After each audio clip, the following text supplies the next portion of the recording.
Hey mga brods, kilala nyo ba? Ito pong 6'7", 6'6" shooting guard or small forward na si Tucker Molina na ngayon naglalaro dito sa Abra Weavers, mga kabrods, sa MPBL. Ito pala yung gustong makakuha at mai-add din ng San Miguel Beermen sa lineup nila. Yes mga brods, malakas na player ito kung hindi nyo man alam. Ito, Phil ito at may experience na rin sa ibang bansa. And yun nga mga kabrods, galing na rin dito sa ating mga college schools. Pero yun nga dito sa San Miguel Beermen, nalaman nilang ito ay naglaro na sa Abra Weavers. Ito, pwede nang makakuha ito at ma-offeran ng SMB. Dahil kahit hindi ka na dumaan ng PBA draft dahil considered as pro ka na once na maglaro ka dito sa MPBL dahil pro league din naman yan. Pero ito pong si Tucker Molina mga kabrods, ito naman yung minamatang ng SMB ngayon. Syempre, alam din naman natin ng SMB, kaka-champion lang nila, di ba? Pero hindi yun nagtatapos dahil lang ang San Miguel Beermen, sabi nga nila, gustong-gusto nila na mag-champion ulit ngayong Commissioner's Cup 2026. Kumbaga hindi pa rin sila natatapos doon. Dahil ang SMB, gusto nila may maging Grand Slam champion na, mga kabrods. Ito yung run nila ngayon Pero itong si Tucker Molina, malaking tulong ito. Biruin nyo, 6'7" or 6'6" yan na power forward or small forward. Pwede mo parang shooting guard yan Dahil ang ganda ng bitaw ng tres neto, ang ganda rin ng depensa neto, grabe rin kung drive, grabe rin ang athleticism neto. Hindi naman sa ina-hype ko si Tucker Molina mga kabrods. Pero ito po kasing batang ito mga kabrods, parang ito yung magiging future natin sa Gilas Pilipinas. Hindi lang masyadong na-feature pa dahil syempre college pa tapos biglang nag-MPBL. Alam din naman natin baka nasilaw ito sa offer dun sa Abra Weavers dahil yun nga yung reigning champion ngayon sa MPBL. Ang laki na magbigay niyan ng Abra. Pero ito po kasing si Tucker Molina mga kabrods, magaling talaga na player yan.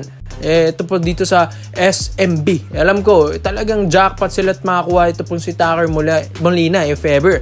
Dahil dito nga, sa San Miguel Beermen ay kulang din sila ng mga ganitong gunners. Alam din naman natin, meron silang mga power forward. Like ito, Rodney Brondial. Yes, Mo Tautua. Pero, mga kabrods, ang layo sa skill set ni Tucker Molina. Yun kasi full package forward na yun Kayang-kayang umiscore. Kayang-kayang magdala ng bola. Tapos, ang galing pa sa depensa. Kumbaga, parang point guard position ng laruan nito Pero 6'7" or 6'6" ang height. Kaya saan ka pa? Okay, panalo ang SMB dito kung talagang makakuha nila. Ito pong si Tucker Molina kung ma-recruit talaga nila ito mga kabrods.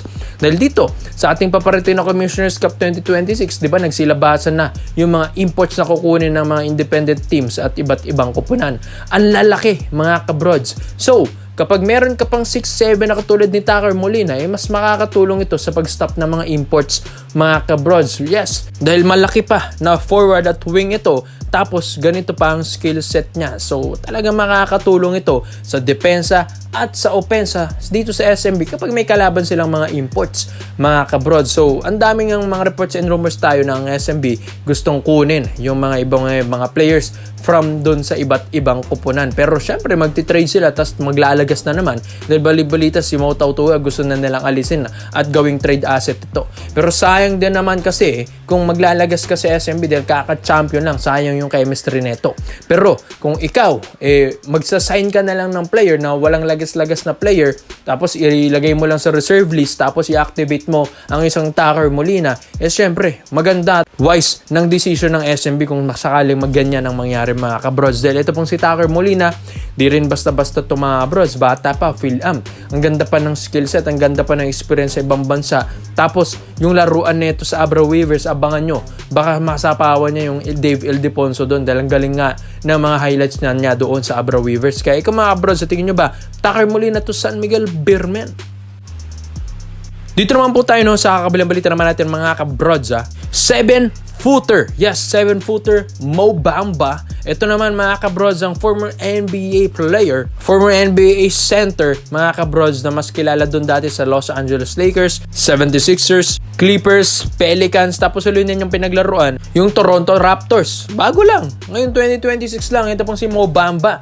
Pero ngayon, bigla siyang bumaba ng liga. Dito siya napadala sa Salt Lake City Stars sa NBA G League. So, If it means mga kabrods na pwedeng makakuha na ito dahil sa NBA, hindi na siya naglalaro dyan sa Raptors mga kabrods. Biruin nyo, bago lang this year lang, 2026 lang ito, naaalis dyan sa Toronto Raptors. So, yung experience na ito, andun pa yung kanyang NBA ready shape, andun pa yung conditioning ng pangangatawan ni Mo Bamba, tapos nagdodomina nga siya dyan sa Salt Lake City Stars.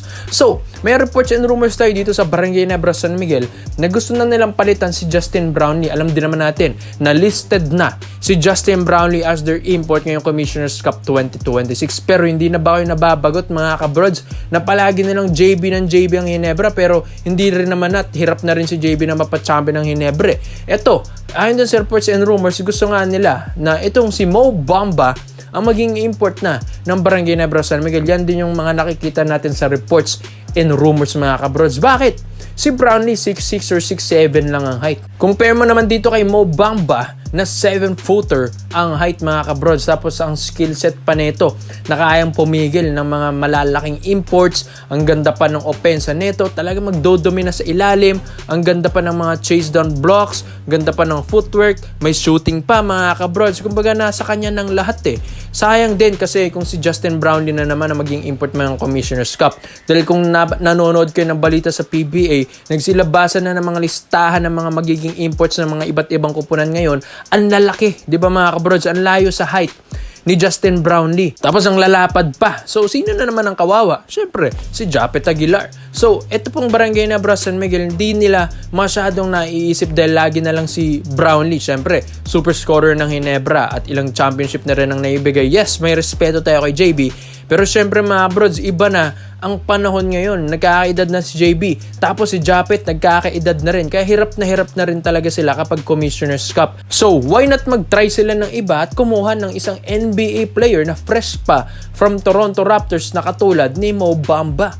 Mga kabrods, yes, malayong mas magandang mapapakita nito kaysa kay Justin Brownlee. Hindi naman sa minamalit si JB, pero paano ba naman kasi? 27 years old lang, ito pong si Mo Bamba. Parang matanda lang, pero 27 lang yan mga bro. Si JB 36 na rin So baka mag 37 na rin this year si JB. Kaya kailangan nila ng mga ganitong young player, na young star, na young NBA player pa, mga kabrods na katulad ni Mo Bamba. Baka ito na nga yung pinakasagot sa tanong ng Ginebra. Dahil ikaw, kapag nakakatapat mong SMB, di ba? Syempre hirap na hirap yan si Japet Aguilar. Paano pang SMB kung kumuha pa yan ng malaking import?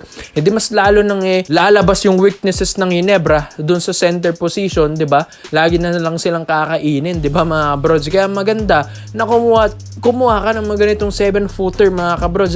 Sayang wala na tayong import height limit ngayong Commissioner's Cup. Why not samantalihin na ito ng Ginebra at kumuha na lang ng NBA player pa? Di ba mga kabrods? Dahil syempre, kung gustong umangat talaga ng Ginebra, why not palitan mo na si JB? I-reserve na lang siya sa Governor's Cup 2026, di ba? Ngayong Commissioner's Cup, why not mag-try naman muna sila ng iba? Baka ito nang yung sagot sa tanong sa kanila, nakatulad ng isang NBA player, nakatulad ni Mo Bamba, na 7-footer pa. Kaya ikaw mga kabrods sa tingin nyo ba, ito ba yung magandang suggestion para sa Ginebra na makuha? Ito pong import na ito, na si Mo Bambang 7-footer player ng NBA. Kaya komento mo lang opinion dito mga brods at isa-isa natin yan. Salamat po sa panonood mga brods. This is a full basketball trade-up channel lang. I'm out.